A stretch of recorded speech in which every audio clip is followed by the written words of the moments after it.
Good morning, everybody. My name is Duncan Wood. I'm the director of the Mexico Institute here at the Woodrow Wilson Center. This event will be conducted in Spanish, so I'm going to change language right now, ahorita. Buenos días a todos. Qué gusto ver un auditorio tan lleno el día de hoy. Obviamente hay mucho interés en México y en este evento en particular. Esto va a ser la primera conferencia, el primer evento en una serie de eventos en conjunto entre el Wilson Center y el Inter-American Dialogue. Hemos invitado a todos los presidentes de los partidos políticos en México a platicar aquí con un público de Washington. Y esta sociedad alianza entre el diálogo interamericano y el Centro Wilson es muy importante para mí, porque obviamente las dos instituciones están comprometidos totalmente con el concepto del diálogo, la conversación, y para mejorar el entendimiento mutuo entre México y Estados Unidos. Entonces, primero quiero agradecer a mi amigo Michael Shifter. Él va a moderar la sesión de preguntas y respuestas después del discurso de nuestro invitado. En nuestras dos instituciones tenemos ponentes de todo el espectro político y los dos compartimos la idea de que es muy importante escuchar los diferentes puntos de vista y también ser respetuoso con todos. Pero también es vital, es crucial ser crítico y también de preguntar, de cuestionar las ideas y los conceptos. Nuestras instituciones y este espacio en particular han visto muchas conversaciones así. Recientemente con el vicepresidente Pence de Estados Unidos, quien habló de una manera muy elocuente sobre la importancia de las relaciones México-Estados Unidos, la amistad entre nuestros dos países y su papel en conjunto para avanzar el desarrollo por toda la región y también el concepto de la estabilidad y la democracia por toda la región. Y debemos tomar un momento para agradecer al pueblo mexicano por toda la asistencia que fue enviado o ha sido enviado después del huracán Harvey. Como después del huracán Katrina, es un señal de la amistad y comunidad entre nuestras dos naciones. Entonces, muchas gracias, México. Nuestro enfoque en estas conversaciones es sobre las políticas y los policies, no solamente las personalidades, los individuos. Queremos enfatizar que vamos a entrar al corazón de la política y las propuestas de política pública, examinando, evaluando e informando nuestras audiencias sobre la viabilidad de estas ideas. Es obvio que México importa aquí en Washington, que México importa para Estados Unidos. Es el socio esencial para los Estados Unidos, lo he dicho en muchas ocasiones. Los números de comercio, de inversión, la cooperación en tema de seguridad, energía, la frontera, migración y política exterior lo muestran. Esta cooperación se extiende mucho más allá que los gobiernos federales. Obviamente tenemos que incluir a los estados y los municipios, pero también va mucho más allá de una administración y mucho más allá del gobierno en sí. Somos sociedades hermanas. Entonces me da mucho gusto poder presentar a nuestro invitado del día de hoy, el licenciado Andrés Manuel López Obrador. Obviamente tiene una semblanza muy larga, no lo voy a leer todo, pero déjame mencionar que es originario de Macuspana, Tabasco, y ha desarrollado varios papeles, obviamente importantes. El 5 de diciembre de 2000 tomó posesión como jefe de gobierno del Distrito Federal. En 2004 fue considerado el segundo mejor alcalde del mundo según la encuesta City Mayors. 2 veces candidato presidencial en México en 2006 y 2012. En 2011 encabezó la constitución formal del Movimiento Regeneración Nacional Morena en 2012. Es candidato por segunda ocasión a la presidencia de la República. El 8 de septiembre de 2012 anuncia su salida del PRD, PT y Movimiento Ciudadano y anuncia el camino para formar a Morena como partido político. El 20 de noviembre de ese mismo año fue elegido presidente del Consejo Nacional de Morena y en 2014 Morena obtiene el registro como partido político nacional. El 20 de noviembre de 2015, señor López Obrador fue elegido como presidente del Comité Ejecutivo Nacional hasta la fecha. Entonces, por favor, ayúdame en dar un bienvenido muy, muy caluroso al señor licenciado Andrés Manuel López Obrador. Muchas gracias. Muchas gracias. Muchas gracias.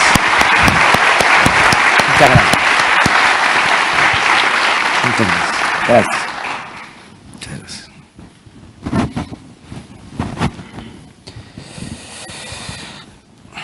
Muchas gracias a todas, todos ustedes, asistentes a este encuentro. Agradezco la invitación del Centro Wilson y del Diálogo Interamericano para exponer los lineamientos generales de nuestro proyecto de nación 2018-2024. Si me preguntan por qué luchamos y que conteste en lo que tardo parado en un solo pie, respondería: por acabar con la corrupción. Por eso luchamos, para acabar con la corrupción. En eso se resume nuestra propuesta. Porque nada ha dañado más a México que la deshonestidad de los gobernantes.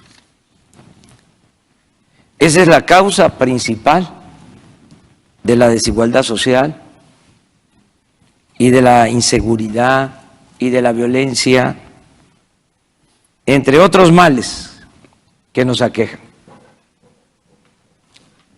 Reitero, el principal problema de México es la corrupción política. Así como estoy convencido de que ese es el principal problema, de igual manera sostengo que acabar con la corrupción permitirá el renacimiento de México. La fórmula es sencilla, pero eficaz y sobre todo transformadora. Consiste en gobernar con el ejemplo, desterrar la corrupción, abolir la impunidad, actuar con austeridad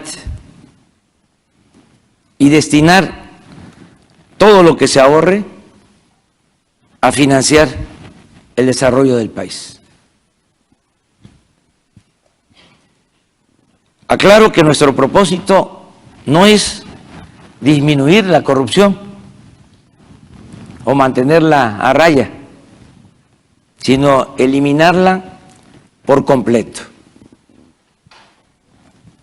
Esta postura es polémica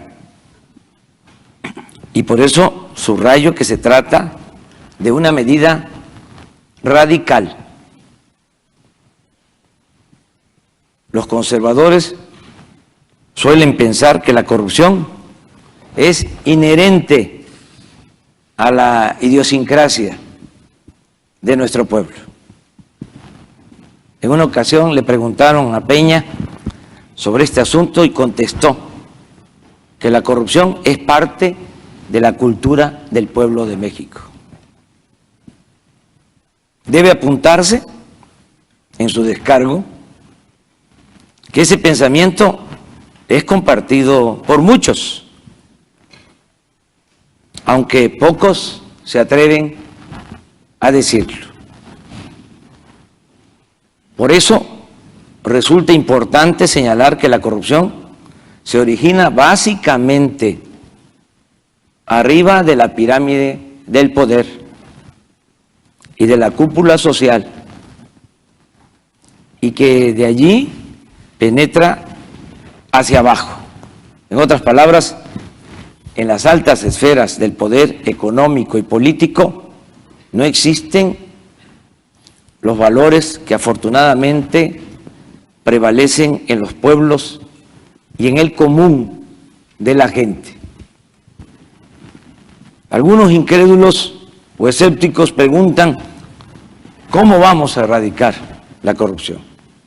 Los cómo. Con ánimo también de polemizar, respondo, en primer término, que no es un asunto de leyes, sino de voluntad política. No hay ninguna ley que permita el robo, ni hay ninguna ley que permita el crimen. Si el presidente es honesto, los gobernadores tendrán que ser honestos, y así hasta el último servidor público. Vamos a limpiar el gobierno de corrupción de arriba para abajo, como se barren las escaleras. Claro está que se van a necesitar algunas pequeñas reformas. Por ejemplo, aquellas orientadas a suprimir fueros y privilegios, ya que el Poder Judicial, no el Ejecutivo, como ahora, sancione y castigue a quienes cometen actos de corrupción. Nuestro país se encarga supuestamente del combate a la corrupción el Ejecutivo. En otros países, casi en todos, esta es una función de un poder independiente, autónomo. También debe pensarse que vamos a gobernar con el pueblo y que los ciudadanos participarán ampliamente en esta gran campaña de moralización nacional. Se va a convocar al pueblo de México a que pongamos por delante la honestidad. Que la honestidad sea forma de vida y forma de gobierno. A esta política de cero tolerancia ante la corrupción vamos a sumar, a agregar la aplicación del principio de austeridad republicana, lo cual también nos permitirá liberar muchos fondos para el desarrollo. En términos generales, la propuesta consistirá en reorientar el presupuesto. Se reducirá el llamado gasto corriente, se terminará con el dispendio, los lujos y los privilegios de los altos funcionarios, y se destinará el dinero que se ahorre a incrementar la inversión pública. Aun cuando el cambio que llevaremos a cabo significará eficiencia y honradez en toda la administración pública, habrá proyectos claves para hacer realidad la transformación del país. Menciono algunos. Se rescatará el campo del abandono y se buscará la autosuficiencia alimentaria. Vamos a producir en México lo que consumimos.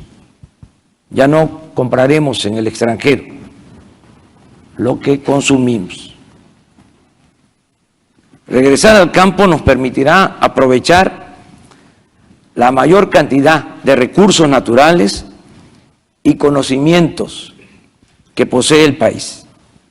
Actualmente en las ciudades que ocupan el 10% del territorio vive el 80% de la población, mientras en el medio rural, en el 90% del territorio, y donde hay un gran potencial en tierras, agua, flora, fauna y otras riquezas, solo habita el 20% de los mexicanos. Además, desarrollar el campo va a significar contrarrestar la migración, la desintegración familiar y fortalecer una forma de vida sana, llena de valores morales, culturales y espirituales. Campo no solo se producen alimentos, hay una forma de vida que se tiene que revalorar.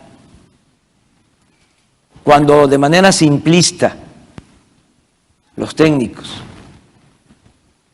deciden que se podía abandonar el campo, la política de fomento al sector agropecuario, porque en un mundo globalizado se podían comprar las cosas que se necesitaran en el extranjero.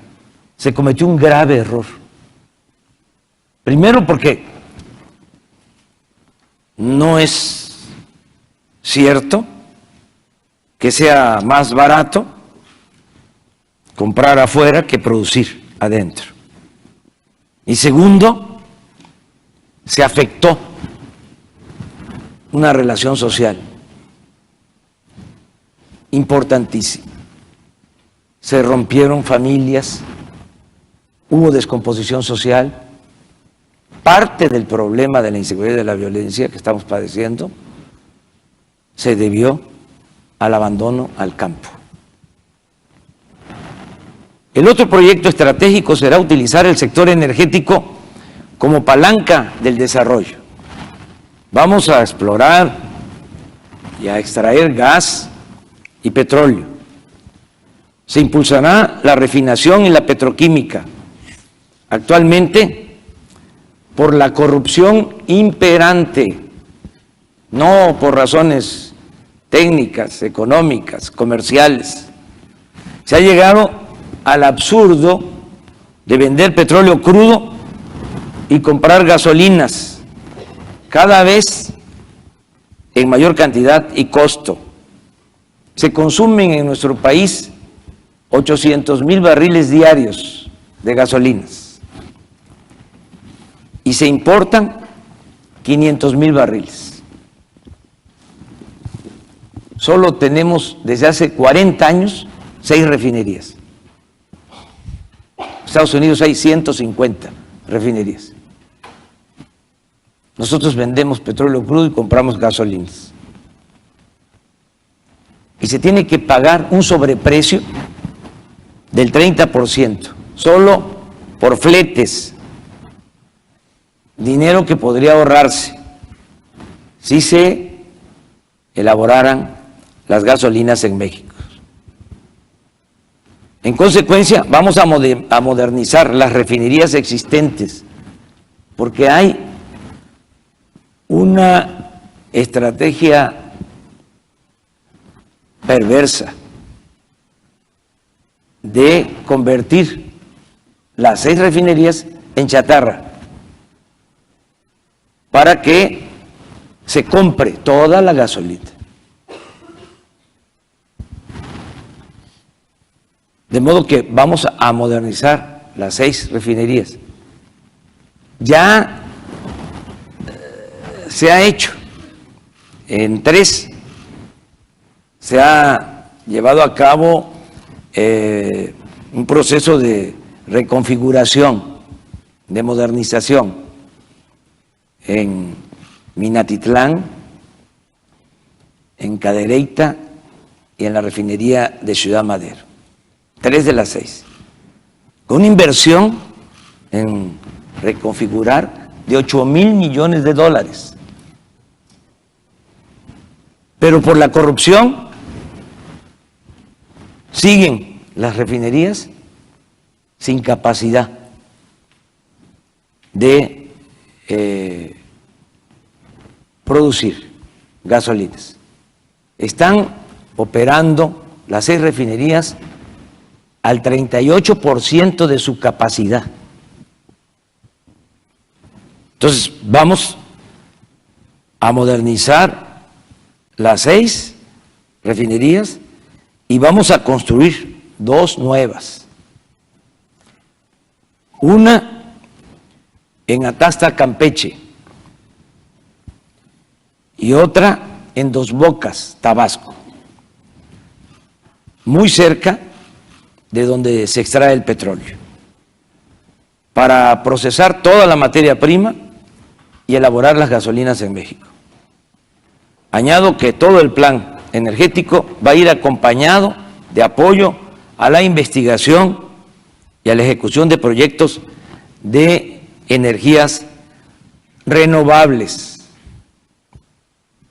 Expreso que se modernizarán también las plantas de generación de energía eléctrica de la Comisión Federal de Electricidad.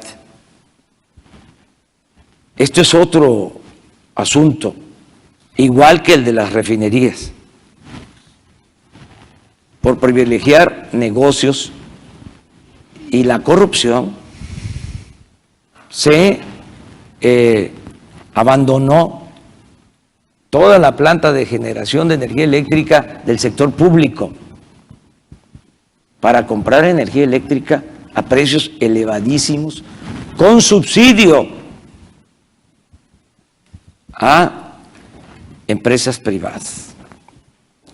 Se trata de reducir en beneficio de los consumidores y de la industria la compra y el subsidio que se otorga a las empresas que venden energía a precios muy elevados a la Comisión Federal de Electricidad.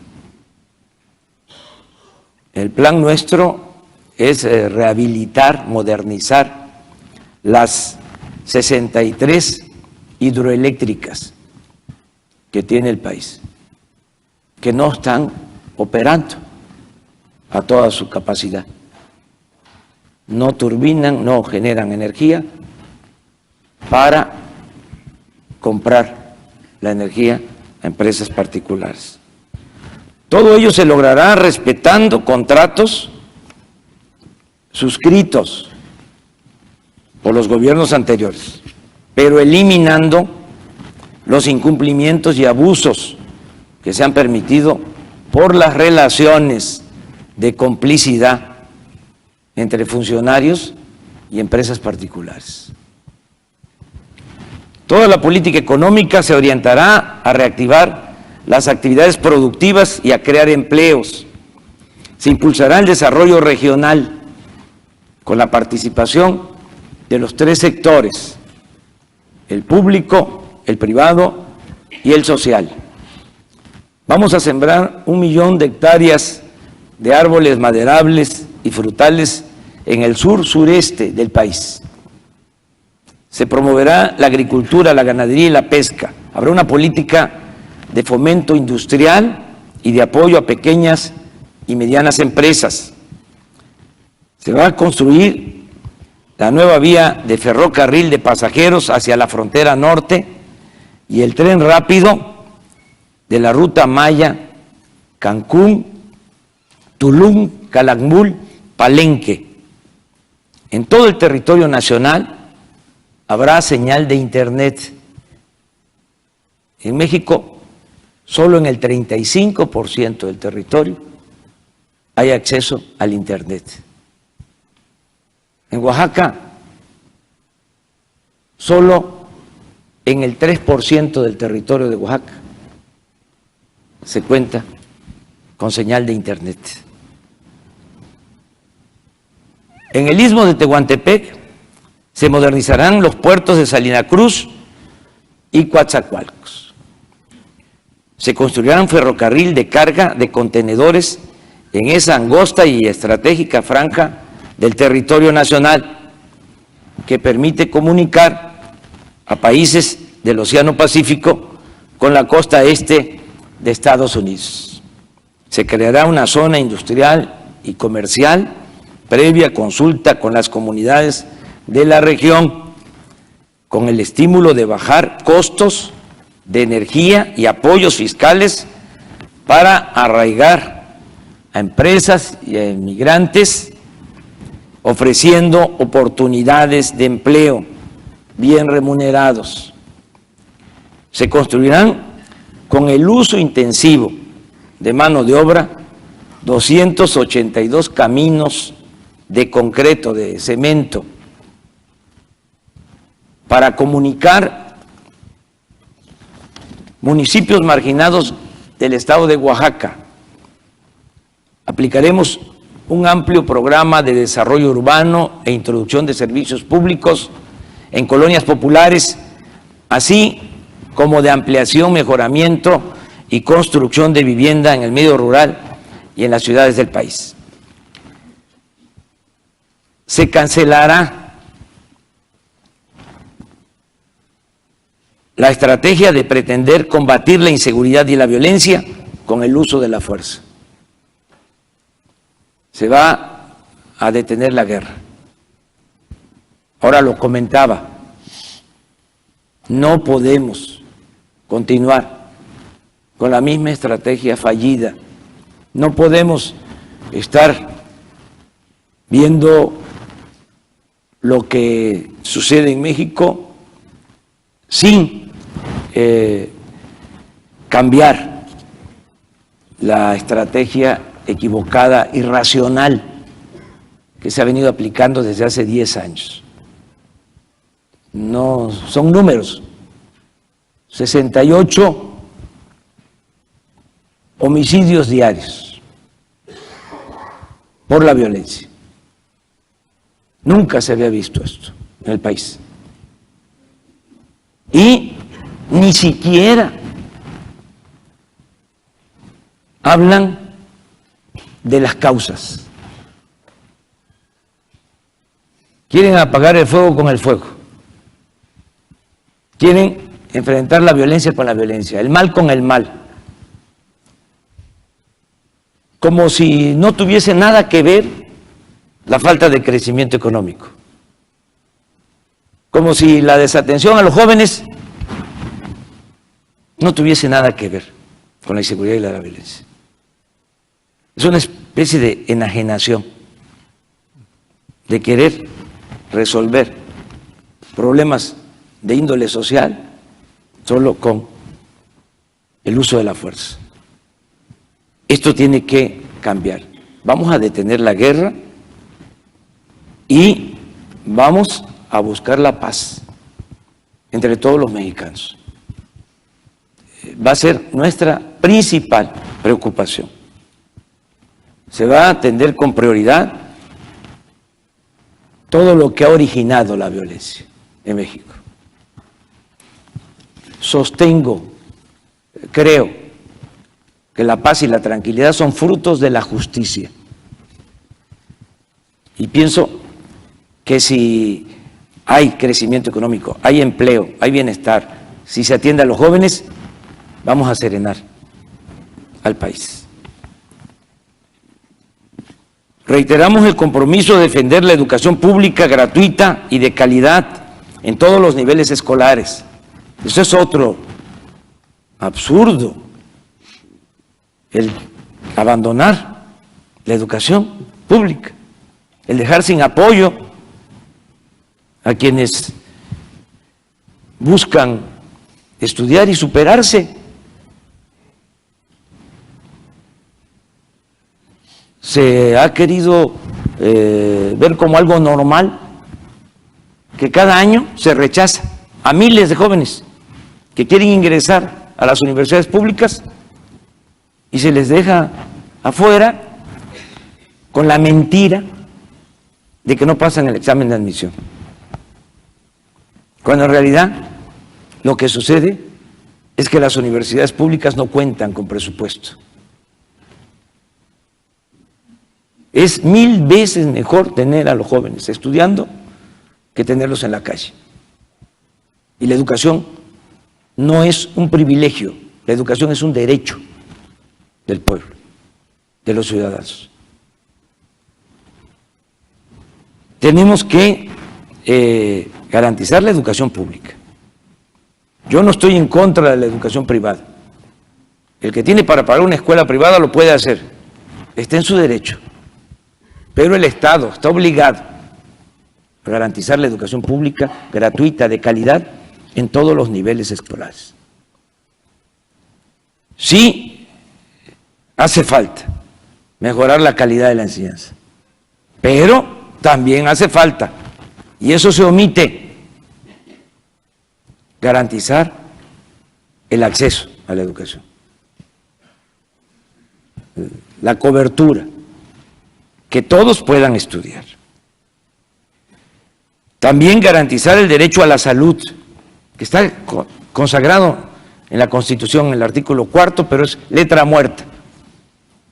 Solo tienen posibilidades de atenderse médicamente la mitad de los mexicanos.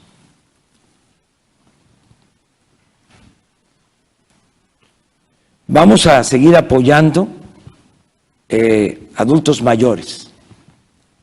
Inclusive estamos haciendo el compromiso de incrementar la pensión al doble para adultos mayores, y va a haber también pensión para personas con discapacidad. Termino esta apretada síntesis sosteniendo que el nuevo gobierno democrático de México mantendrá siempre una actitud respetuosa hacia el gobierno de Estados Unidos. No nos vamos a pelear con el gobierno de Estados Unidos. Haremos valer nuestra soberanía con respeto.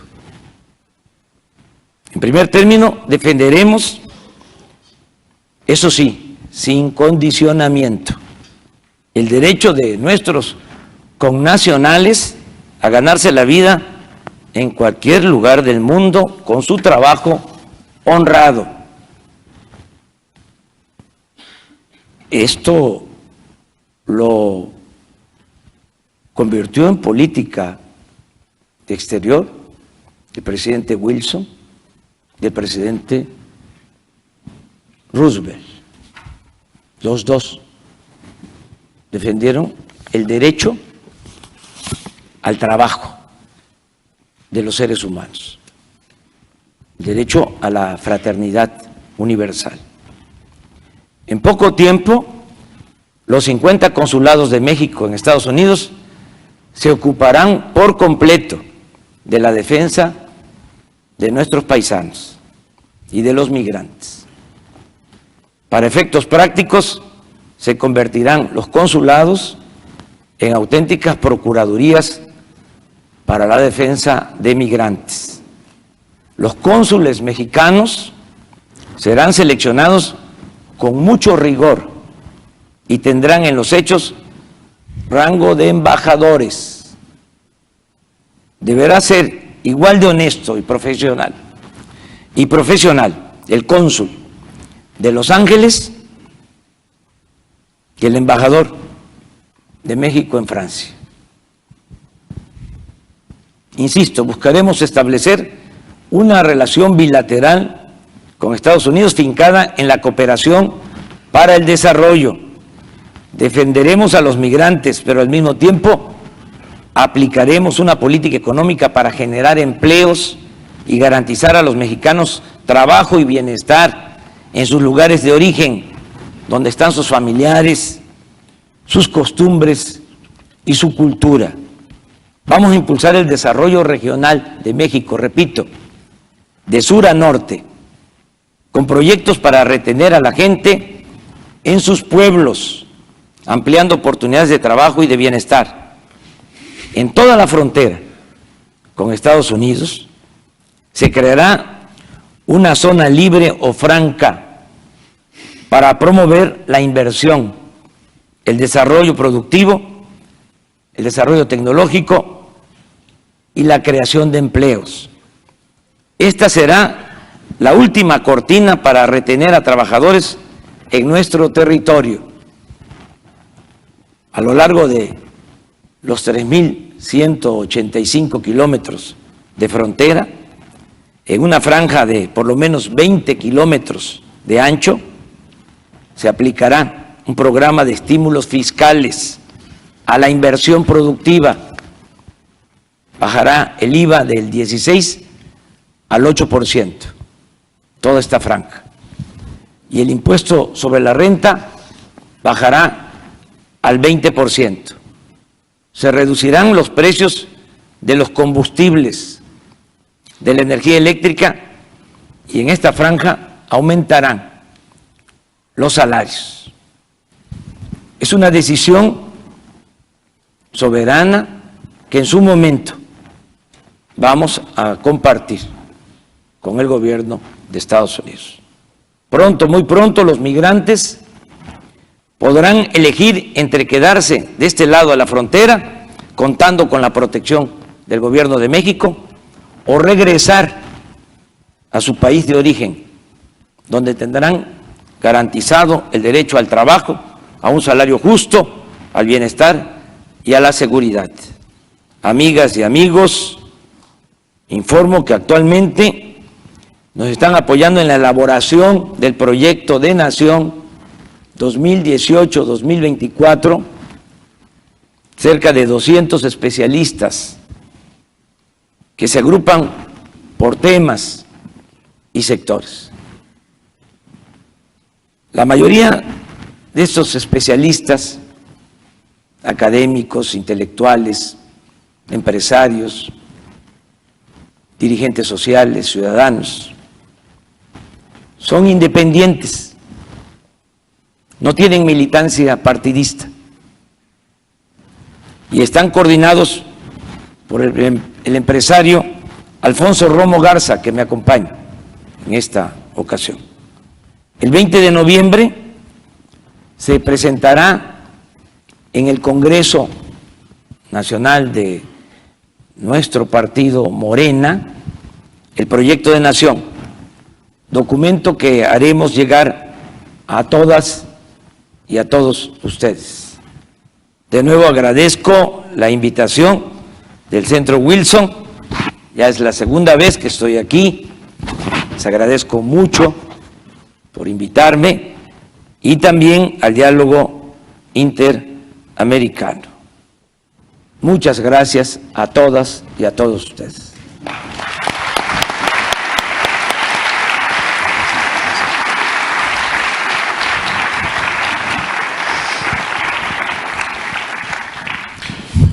Muchísimas gracias, licenciado López Obrador, por sus palabras, que creo que interesa a todos nosotros aquí presentes, y quiero agradecerle por su visita a Washington y para compartir con nosotros esta mañana sus ideas, su visión para México en el futuro, que obviamente es de mucho interés de todos nosotros.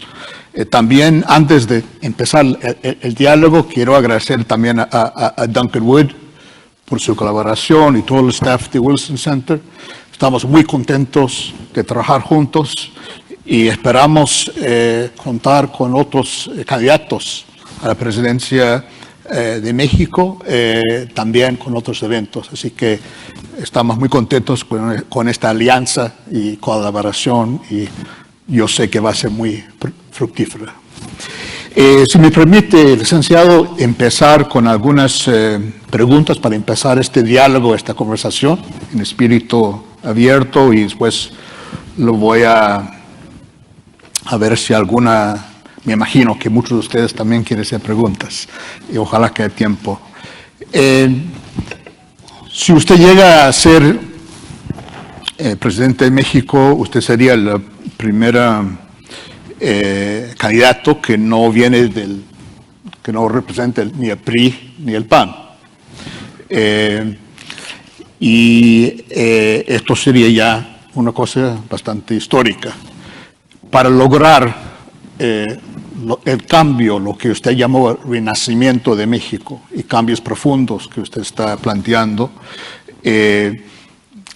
va a ser necesario trabajar con otros partidos, con el PRI y con el PAN, que están en el Congreso.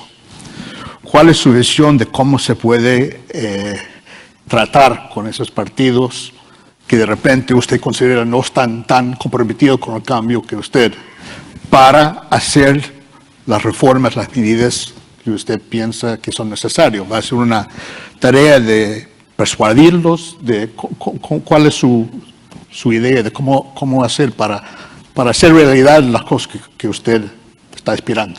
Bueno, primero, recordar que son elecciones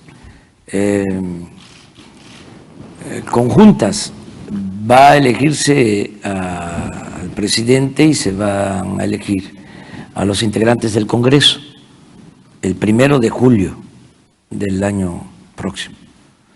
Y nosotros vamos a llamar a votar por el candidato a la presidencia y por los candidatos a diputados y senadores, con el propósito de tener mayoría en el Congreso, que los ciudadanos nos respalden por entero, por completo, que tengamos también mayoría en el Congreso para poder aplicar mejor nuestro proyecto. En caso de que no sea de esa manera, que ganemos la presidencia pero no tengamos mayoría en el Congreso, pues tenemos que buscar acuerdos.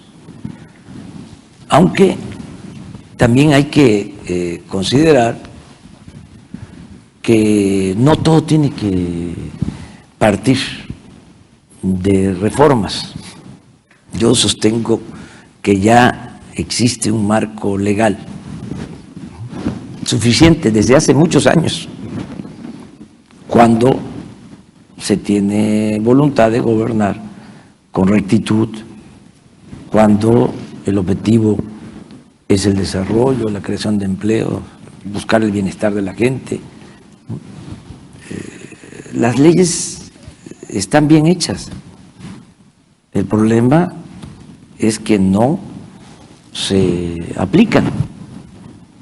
Nosotros traemos esa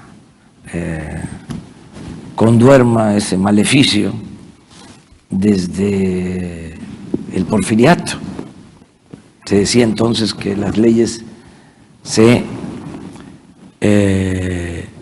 respetaban en la forma para violarse en el fondo. Bueno, seguimos con esa simulación.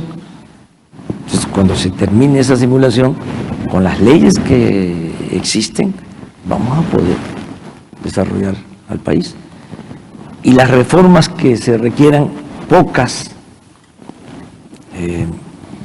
pues se van a presentar al Congreso y vamos a convencer, sin sobornar, porque últimamente para lograr las aprobaciones a reformas se ha profundizado la corrupción en el Congreso. Por ejemplo, para aprobar las llamadas reformas estructurales o los presupuestos, se le asigna a cada diputado un presupuesto a distribuir. Ustedes saben bien que no es función del legislativo ejecutar, no tienen por qué ellos manejar presupuesto. Entonces, ramos como cultura, deporte, construcción de calles, banquetas, se les da a cada diputado el presupuesto. Estos diputados van con presidentes municipales, con gobernadores y negocian, ¿sí? Esos fondos, entregan los fondos al presidente municipal, al gobernador, con el que se arreglan y reciben una propina, un soborno, se le llama coloquialmente moche, ¿sí? O es así, o ellos recomiendan a la empresa constructora que va a hacer la obra. Entonces, todo esto para que se cuente con el voto de los diputados. Eso no lo vamos a hacer. Vamos a tener una relación de respeto con el Poder Legislativo, con el Poder Judicial, pero sin corrupción, o sea, de por medio. Yo espero que nos podamos entender, porque lo que vamos a proponer siempre al Congreso va a ser en bien de la colectividad, de los ciudadanos. Muy bien, sí. Sí, podemos mover la corbata un poquito porque creo que sí, así mejor. Gracias. ¿Puede repetir todo? No. Sobre la relación con Estados Unidos, México, como usted sabe, todos sabemos aquí en esta sala, ha sido en el centro de la tormenta un poco política aquí en Washington. Y me gustaría saber, más allá, usted ha dicho recientemente que habría que renegociar NAFTA, el tratado con México, Canadá, Estados Unidos, después de elecciones, ¿no? Esa es su idea. Pero más allá de esto, tal vez usted puede explicar un poco por qué ha surgido esto. Y segundo, ¿cómo usted evalúa cómo ha manejado el gobierno actual de México ese enorme desafío que viene de Washington, de un cambio dramático, por lo menos en retórica y algunas políticas? O sea, ¿qué hubiera hecho usted diferente frente a este cambio tan dramático aquí en Washington? Bueno, creo que lo comentábamos antes de venir a la sala. Se cometió el error de meternos en la elección interna. No se debió participar en la elección presidencial de Estados Unidos. Comentábamos que fue muy lamentable el que la cúpula política, económica tomó partido. Llegó a decir, declaró el gobernador del Banco de México, en vísperas de las elecciones, que si ganaba Donald Trump iba a haber un huracán, fase 5. Imagínense cuánta irresponsabilidad. Afortunadamente no fue así, pero sí fue un error en meternos. Se debió actuar con mesura. Ya cuando se quieren convertir los discursos de campaña en política de Estados Unidos, ya es otra cosa. Entonces, ya era necesario, entonces sí era necesario la intervención para fijar con mucha claridad nuestra postura, no permitir agravios a México, porque no fue el mejor trato, ni en campaña, pero también al inicio del gobierno, dos decisiones: una, insistir en la construcción del muro, y dos, la peor, la de emitir un acuerdo para perseguir a migrantes en este país.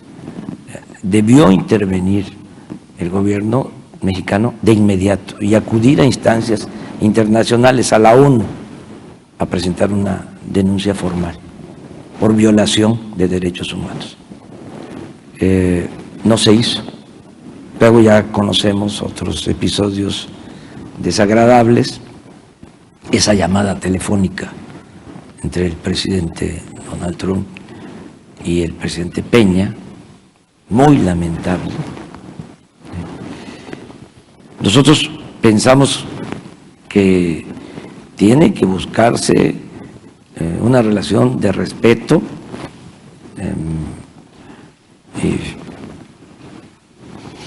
con deseos de cooperación y hacer a un lado la propaganda, porque no es serio. Decir voy a construir un muro y lo van a pagar ustedes y aplauso de ciertos sectores, o hacerlo para explotar un sentimiento nacionalista que hay en todos los pueblos, no se me hace serio. Decir vamos a poner un arancel en la frontera del 30%, olvidando de que tenemos una relación necesaria. Si ponen ese arancel, si no se atienden bien las relaciones comerciales, por poner un ejemplo, a los estadounidenses les costaría más comprar vehículos nuevos si se castiga a la industria automotriz de México o a la industria de autopartes. $5,000 más por vehículo en promedio pagarían los consumidores estadounidenses. ¿Cómo van a competir las empresas de Estados Unidos sin México, con Asia, con Europa? Pues todo esto hay que plantearlo y con mucho respeto hacer entrar en razón al presidente Trump, hablar sobre estas cosas y buscar una relación respetuosa. Tenemos por geopolítica, por la frontera, por relaciones de amistad, por nuestras culturas, tenemos que buscar un entendimiento. Nosotros no vamos a apostar a la ruptura, sin dejar de pensar en la diversidad comercial que se requiere. Nuestra relación principal en lo económico y lo comercial es con Estados Unidos. Estamos muy conscientes de eso y tenemos que buscar la manera de entendernos. Cooperación para el desarrollo, estos proyectos, no muros, no uso de la fuerza, desarrollo, empleo. El problema de el narcotráfico, por ejemplo, atenderlo de manera conjunta, no dejarle solo la responsabilidad a México. Nosotros no queremos muertos en nuestro país. Y esto tiene que ver con atender el problema de la demanda, del consumo en Estados Unidos. Y no se están haciendo las cosas. Para eso, no hay una campaña para llamar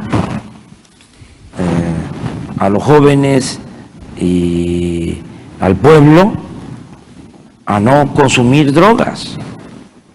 Y una campaña con todos los medios de información que no son un poder, los medios de comunicación en México, en Estados Unidos, que no nos levantamos en la mañana a ver el internet, redes sociales, a ver la televisión, a escuchar la radio, que no podemos llegar a un acuerdo, no solo los gobiernos, las sociedades, los pueblos, para fortalecer valores y enfrentar el problema de la drogadicción y reducir el consumo, o sea, atender las causas. Si sigue habiendo consumo, demanda, pues, nuestra frontera va a ser vulnerable. ¿Sí? No es un asunto que se pueda resolver solo con muros. O sea, tenemos que atender, repito, las causas. Desarrollo, empleo, fortalecimiento de valores, no apostar tanto a el uso de la fuerza.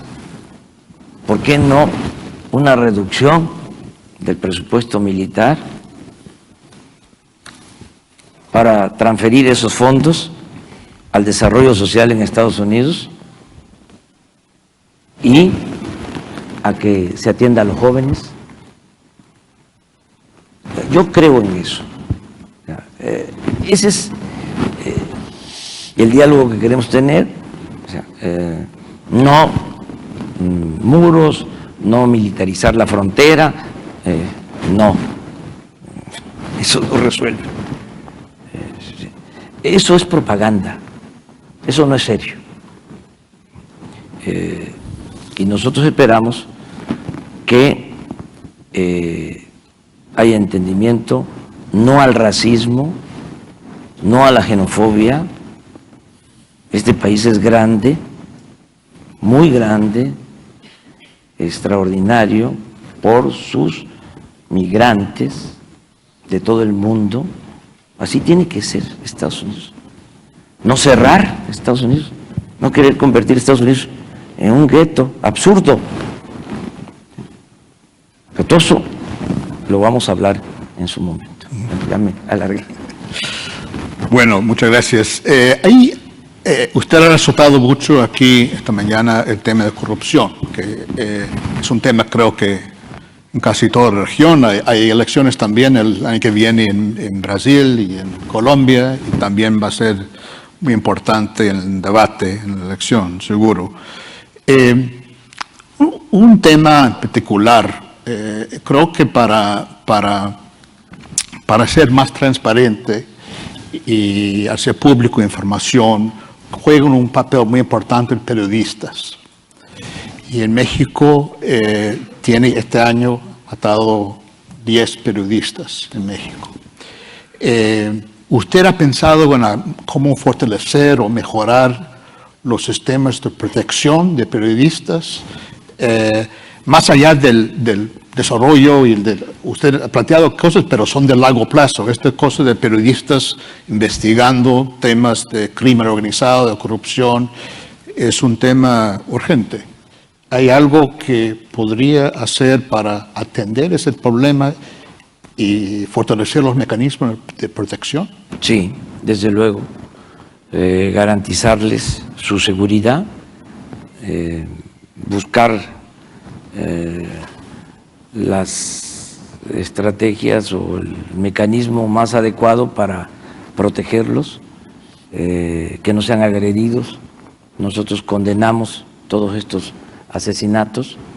Yo nada más lo único que diría es que se tiene que resolver lo inmediato, pero ya empezar con lo estructural, porque siempre nos parece de que atender las causas, que haya crecimiento, que haya empleo, que se atienda a los jóvenes, que se garantice la educación, eso es de mediano y de largo plazo. ¿Sí? Siempre me dicen, sí, eso está muy bien, pero ¿qué va usted a hacer? Sí, mañana pasado. Entonces, claro que mañana y pasado se va a actuar. Vamos a trabajar con perseverancia, de manera coordinada, que no existe ahora coordinación para enfrentar el problema de la inseguridad. Yo fui jefe de gobierno en la Ciudad de México y todos los días a las 6 de la mañana, incluidos sábados y domingos, me reunía con el Gabinete de Seguridad, con el secretario de Gobernación, con el secretario de Seguridad Pública, con el procurador. Yo recibía el parte de los delitos cometidos 24 horas antes y tomábamos decisiones. Algo así vamos a hacer ahora. Me voy a personar a enfrentar este asunto y va a haber coordinación. Pero lo fundamental tiene que ser el ir a las causas. En el caso de la protección a periodistas, claro, va a haber protección a periodistas y vamos a que no haya corrupción en las corporaciones policíacas, los problemas que se tienen también se han originado por la corrupción. Hay lugares en donde la policía está controlada por bandas de delincuentes, hay autoridades controladas por la delincuencia, porque como no se han infundido valores, como ha sido el ganar por ganar, el mal ejemplo, el haya sido como haya sido. Entonces, para ganar una elección, se recibe dinero de organizaciones criminales y llega una autoridad, un presidente municipal, un gobernador al cargo y le tiene que dejar al crimen la Secretaría de Seguridad Pública. Pues ellos manejan la policía. Entonces, una de las cosas que se tienen que hacer de inmediato, eso sí, al día siguiente, es definir la frontera con mucha claridad entre autoridad y delincuencia. Que no sea lo mismo, que no haya frontera. Entonces, sí, para nosotros es un compromiso garantizar la protección a los periodistas. Bien. Duncan, ¿tú querías hacer una pregunta? Sí, gracias, Michael. Licenciado, usted habló bastante del sector energético durante su discurso, que es un sector fundamental para la prosperidad de México. Y después de la reforma energética en 2013 y 2014 en México, muchas empresas privadas mexicanas y extranjeras han invertido miles de millones de dólares en el sector. Ya tenemos 2 nuevos descubiertos impresionantes en el Golfo de México, gracias en parte a esas inversiones.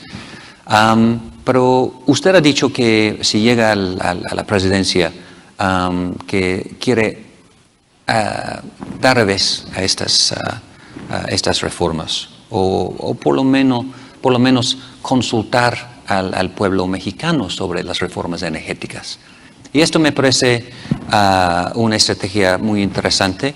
Obviamente, la Constitución dice en México que solo se puede hacer esta consulta pública sobre la reforma energética creo que en 2021, si no estoy equivocado, y que tiene que trabajar en conjunto con el Instituto Electoral Nacional y con la Suprema Corte. Tal vez nos podría dar uno de sus pensamientos sobre el éxito o no de las reformas hasta el momento, los resultados y el proceso que haría usted en una consulta pública con el pueblo mexicano. Bueno, yo difiero que haya llegado mucha inversión a México por las reformas estructurales, en particular por la reforma energética.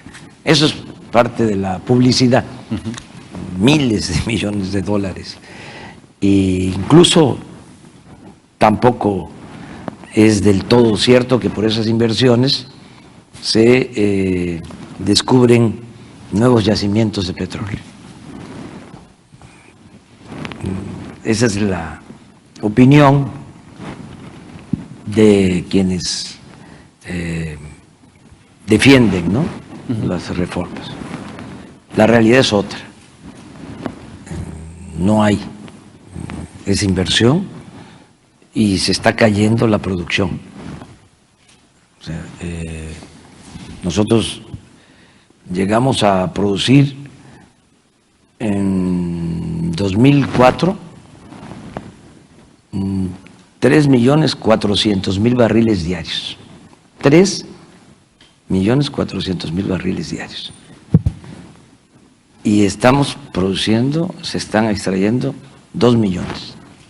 Pero las inversiones toman entre 5 y 7 años para Sí. rendir frutos, ¿no? Sí, sí, pero todavía no están perforando. O sea, todo es publicidad. Si ustedes revisan, porque ante todo se necesita honestidad, seriedad. Si ustedes revisan lo que decían los funcionarios del gobierno, lo que decía el secretario de Energía, antes de que se presentara la reforma energética, hablaban de que iba a haber de inmediato un crecimiento en inversión y en la producción. Recuerden esos pronósticos y van a ver que no se apegan a lo que está sucediendo en México. Fue mentira.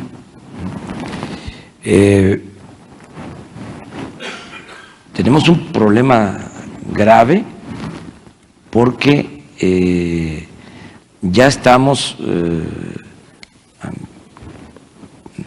extrayendo lo que consume nuestro país, con el agravante de que el petróleo ni siquiera lo podemos procesar en México, tenemos que comprar la gasolina. Entonces se cayó totalmente la producción. Hay crisis grave en las regiones petroleras de México, en Tabasco, en Campeche, quiebra de empresas, o sea, muy contrario al planteamiento oficial. Nosotros vamos a intervenir porque no queremos quedarnos sin producir petróleo. Hay que detener la caída en la producción, si no vamos a terminar comprando crudo. O sea, eso no. Entonces vamos a intervenir pronto y vamos a revisar los contratos.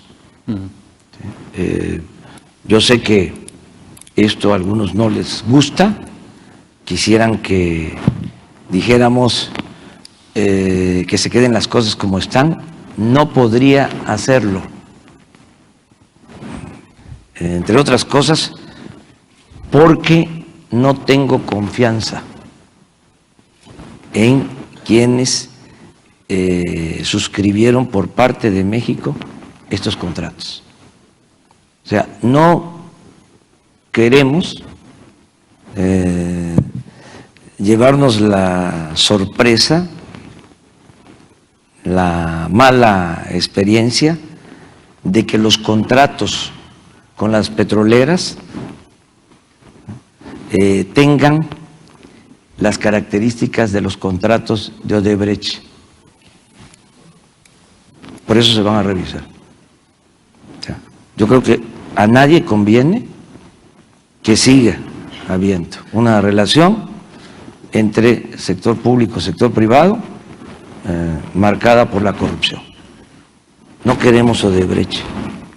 O sea, en México van a haber oportunidades para la inversión privada, para la inversión extranjera, pero con honestidad y con apego a la legalidad. Va a haber un auténtico Estado de Derecho. Es una vergüenza para nosotros que sucedan estas cosas como las de Odebrecht. Aquí, en Estados Unidos, y hay que reconocerlo, tienen más cuidado en cuanto a las contrataciones de obras, de servicios. ¿Sí? Es lamentable que estos asuntos de Odebrecht se ventilen acá, en tribunales de Estados Unidos, y muchos otros casos. Entonces, vamos a revisar, no vamos a actuar de manera arbitraria, ¿sí? Vamos a ser respetuosos de la legalidad, pero sí vamos a revisar contratos, porque no queremos que se trate de contratos ni marcados por la corrupción, ni contratos leoninos, es decir, en donde se despojó a la nación mexicana, a los ciudadanos. No,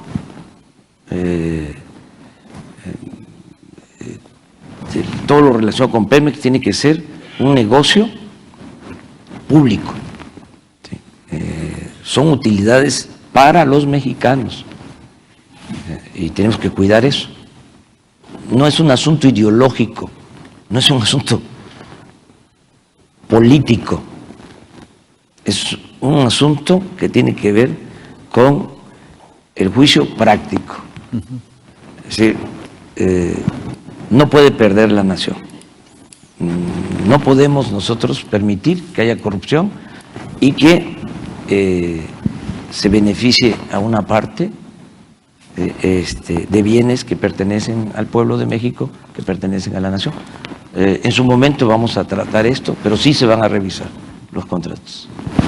Muy bien, nos está acabando un poco el tiempo, pero quiero abrirlo para el pueblo, que ha sido muy paciente, esperando, y tal vez toma más un par de preguntas. Dolia quiere empezar? Después, sí. Dolia. ¿Tiene micrófono ¿Tiene aquí micrófono? al centro? ¿Esta fila sí? Puede identificarse y ser muy concisa, por favor, muy concisa, porque el tiempo está muy limitado. Disculpa. Sí, ¿qué tal? Buenos días. Soy Dolia Esteves, periodista de México. Una pregunta al candidato, al licenciado López Obrador. Hemos estado viendo cómo fuerzas extranjeras están interviniendo en elecciones. Me refiero concretamente a los rusos, que ya está más allá que comprobado que sí intervinieron en la elección de Estados Unidos. Mi pregunta es, ¿hasta qué grado está usted o su partido preocupados de una intervención por parte de Estados Unidos en las elecciones presidenciales del próximo año, más aún cuando es sabido que el gobierno actual, el gobierno de Donald Trump, lo ha comparado muchas veces con Chávez, con Maduro y con otras fuerzas que ellos consideran verdaderamente antagónicas a los intereses de Estados Unidos? Muy bien. Profesor Vivanco. Sí. Pasa el micrófono, por favor. Vamos a tomar como 2 o 3. Sí. Muchas gracias. Licenciado Andrés Manuel López Obrador, usted señaló recién que... José Miguel Vivanco. José Miguel Vivanco de Human Human Rights Rights Watch. Usted acaba de señalar que le pareció que frente a la persecución de inmigrantes mexicanos, el gobierno de México debió haber recurrido a las Naciones Unidas para denunciar ese abuso, lo cual me parece que es acertado y correcto haberlo hecho. Lamentablemente no se hizo. Sin embargo, la idea, la noción de que uno puede recurrir a Naciones Unidas por temas de derechos humanos se fundamenta en que los derechos humanos tienen un carácter universal y no hay fronteras en las que se pueden violar estos derechos.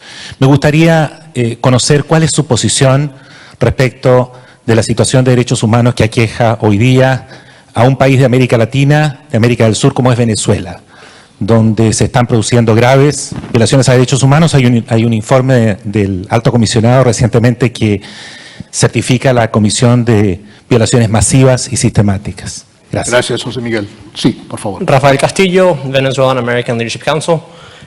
Señor Obrador, usted ha dicho que respeta la autodeterminación de los pueblos, pero aún así critica el gobierno de Donald Trump.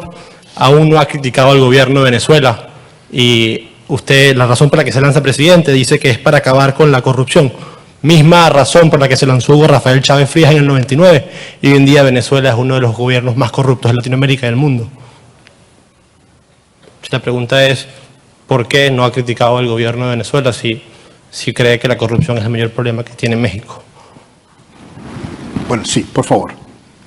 La última pregunta. Voz de América, Verónica Valderas Iglesias, y quisiéramos saber cuál es su reacción al anuncio que hizo el gobierno del presidente Donald Trump sobre DACA. Sí, señor. Arriba, sí. Sí.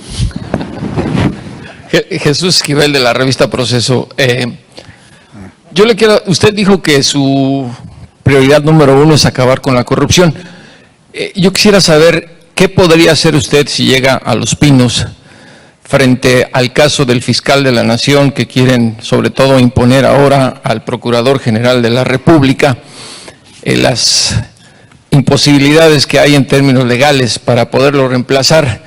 Todo el mundo habla de que esto perpetuaría el asunto de la corrupción en el gobierno de Peña. Usted ha dicho que no va a haber cacería de brujas si llega a ganar la presidencia, pero creo que el país ahora, más que una cacería de brujas, demanda justicia, porque los casos que se han dado, como el del exgobernador de Veracruz, ya vemos que la impunidad se sigue estableciendo Jesús, como regla. Sí. ¿Qué va a hacer usted si imponen a Raúl Cervantes como el fiscal general de la Nación? Bueno, Listo. gracias. Bueno, Dolia,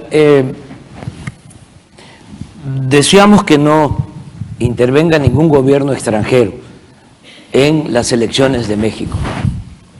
Y si esto se presenta, lo vamos a denunciar. Tampoco les va a ir bien, porque nuestro pueblo no quiere que se involucre ningún gobierno extranjero en asuntos que solo nos corresponden a los mexicanos. No pienso que ayude eso a nuestros opositores. Los podría hasta perjudicar. Y nosotros también haríamos la denuncia. Acerca de lo de Venezuela, que son las dos preguntas, hemos mantenido una relación respetuosa, no queremos involucrarnos, deseamos que haya diálogo en Venezuela,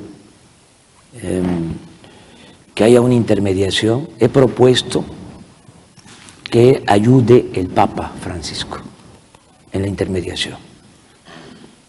Pero se tienen que poner de acuerdo. Tiene que buscarse una solución por la vía del diálogo. Acabo de estar en El Salvador y es extraordinario lo que hicieron los salvadoreños luego de muchos años de enfrentamiento, de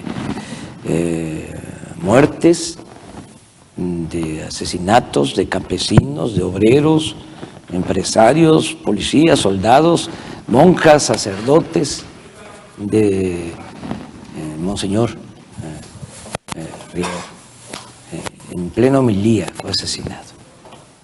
Pero tuvieron la capacidad, los salvadoreños, de buscar un acuerdo y firmaron la paz. Y ahí van, no dejan de tener problemas, pero están resolviendo sus diferencias sin violencia política. Entonces, yo lo que deseo para el caso de Venezuela para su pueblo, que se busque la conciliación. O sea, apostar a eso, no a la confrontación, porque no se resuelve nada. Yo soy dirigente de un movimiento social, político en México. Llevamos años enfrentando a un régimen corrupto, autoritario. Bueno, nos robaron la presidencia de la República. Creo que en 2 ocasiones. La primera, sin duda. Tengo las pruebas. Y no se rompió un vidrio. No se ha sacrificado a nadie. Entonces, sí se puede, con la no violencia, y buscando el diálogo, y no buscando eliminar al adversario. O sea, no ver al rival como enemigo a destruir, sino como adversario a vencer. Entonces, no a la polarización, buscar la intermediación. Bueno, ¿viste el diálogo interamericano? O sea, esa es su tarea. ¿Ya? O sea,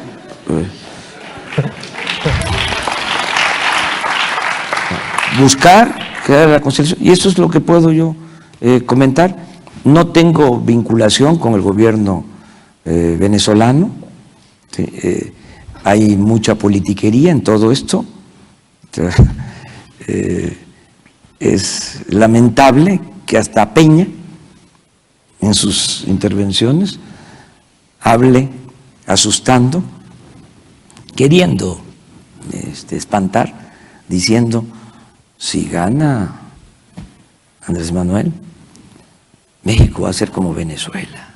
O sea, se comporta como un jefe de grupo, no como un jefe de Estado.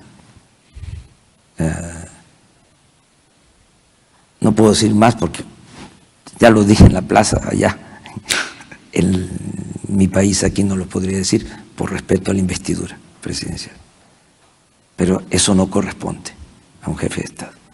Entonces, tenemos que resolver de la mejor manera, y sí creo que es diálogo.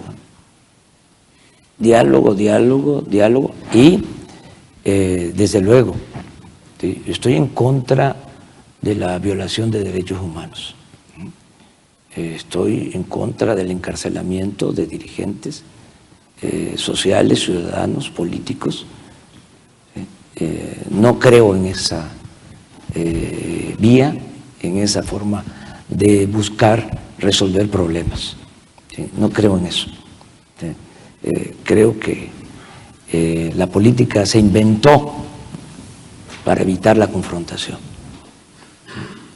Y hay que hacer política y hay que dialogar. Y se puede llegar a un acuerdo. Acerca de lo de la Fiscalía de la Nación, yo espero que se rectifique, que se retire la candidatura del actual fiscal, porque no tiene consenso. Hay protestas en el país de varios sectores por esa designación, y si no tiene autoridad moral quien va a ejercer este cargo, no va a ser de utilidad para México. Yo llamaría a que se retire esa candidatura y que realmente se postule a un verdadero juez, mujer u hombre, un ciudadano ejemplar, recto, honesto, para que sea una instancia autónoma, independiente. Si no se da esto, se imponen, pues esto va a ser motivo para llamar a que se tenga mayoría en el Congreso, modificar la ley y remover al fiscal impuesto.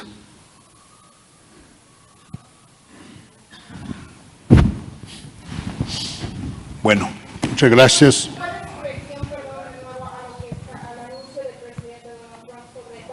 Perdón. Sí, no estoy de acuerdo, lo digo respetuosamente, sin ánimo de parecer injerencista. Creo que hay que dar oportunidades a los jóvenes y fomentar el talento, todo lo que tenga que ver con el desarrollo de la ciencia, de la tecnología, del conocimiento. O sea, no cerrar las fronteras. Yo estoy seguro porque en Estados Unidos, entre otras cosas admirables, existe un verdadero equilibrio, un contrapeso en poderes. Estoy seguro que el Congreso va a rectificar sobre este planteamiento. El Congreso va a corregir. Esa es una ventaja que tienen ustedes desde hace tiempo. O sea, la prensa es una cuestión destacada de las libertades en Estados Unidos, más libertad de expresión. Los jueces de Estados Unidos, la democracia en Estados Unidos se inicia abajo y se elige a los jueces. Eso es muy importante, o sea, la tradición de legalidad. No fue casual que muchos revolucionarios nuestros, bueno, a Hidalgo lo asesinan en Chihuahua. Juárez se protege en lo que ahora es Ciudad Juárez, que se llamaba Paso del Norte, en El Paso, Texas. Madero inicia la revolución desde Estados Unidos. Y muchos revolucionarios, bueno, los Flores Magón enfrentaron a la dictadura porfirista desde Estados Unidos. Porque si aquí los detenían, iban a los jueces y podían obtener libertad. Si en México los detenían, con Porfirio Díaz, era la ley fuga, los desaparecían. Entonces, hay cosas que tienen los estadounidenses admirables, y una de ellas es este contrapeso del legislativo. No es el ejecutivo el poder de los poderes.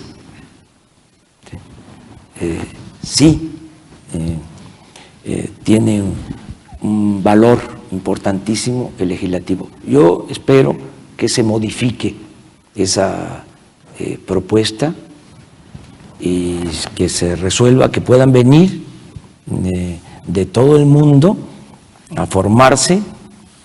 Han aportado mucho los científicos migrantes en Estados Unidos. Hay un porcentaje de científicos de Estados Unidos que han llegado de otras partes del mundo.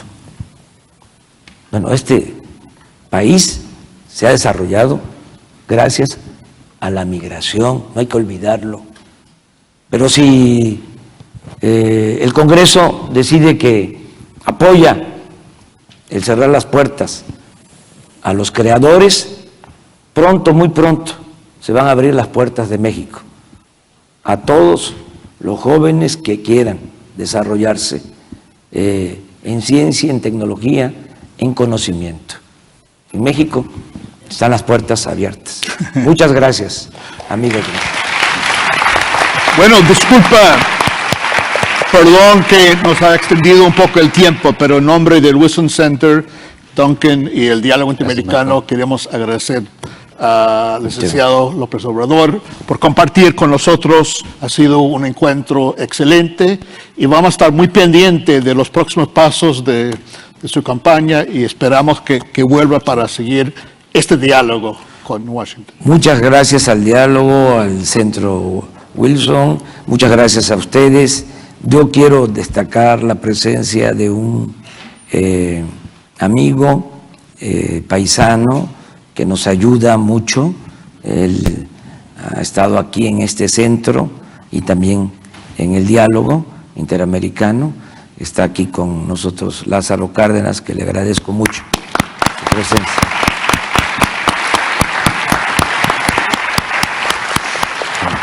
Muy bien. Perfecto.